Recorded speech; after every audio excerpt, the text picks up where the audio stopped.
The Starsmith Apprentice.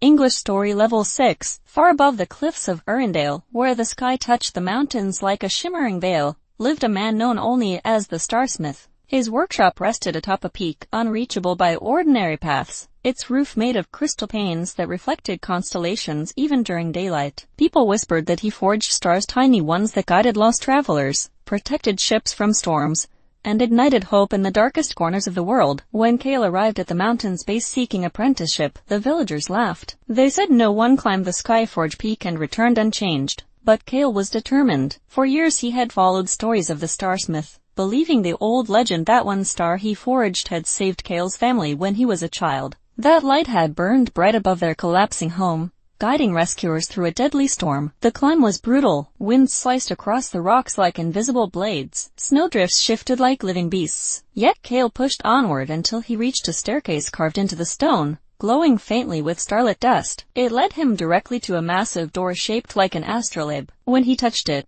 the gears rotated, opening the workshop with a soft hum. The Starsmith stood before a forge that blazed with silver fire. His beard shimmered like frost, and his eyes reflected nebulae swirling in distant galaxies. Without speaking, he handed Cale a hammer that hummed with warmth. Cale understood. He was being tested. The Starsmith guided him to a table covered with fragments of starlight, tiny shards that glowed like captured wishes. Cale's task was to shape one into a stable star, but the shards pulsed unpredictably, shifting from warm silver to volatile blue. When he struck the first fragment, it burst into a cloud of light that singed his hands. The Starsmith simply nodded, instructing him to continue. Cale worked for days, losing track of time as the workshop rotated between day and night with no rhythm he understood. He learned to listen to the starlight's vibrations, matching its pulse with his own heartbeat. With each failure, he sensed the fragment teaching him something: resilience, balance, patience. One night, the mountain trembled. Outside the workshop, a massive tear appeared across the sky, a dark fissure swallowing constellations. Stars dimmed, disappearing into the void. The Starsmith's expression tightened with ancient sorrow. He told Cale that the tear was a starfall rift, a wound caused when too many stars were extinguished prematurely. If left unchecked, the night sky would collapse. The Starsmith stepped into the silver fire, revealing his true form, a being of light and cosmic threads. His body flickered, unstable. He confessed that his strength had waned.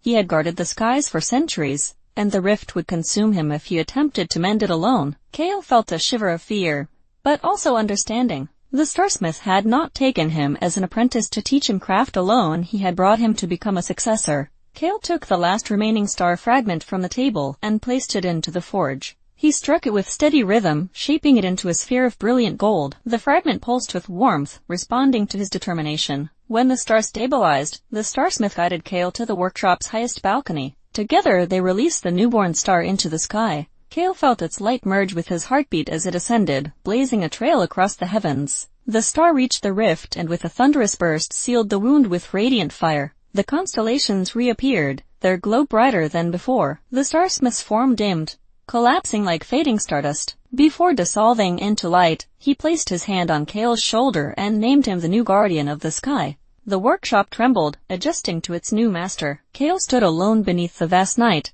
the hammer warm in his grasp. He looked up at the constellations, knowing that every star carried a story, and now he would forge the ones yet to be written.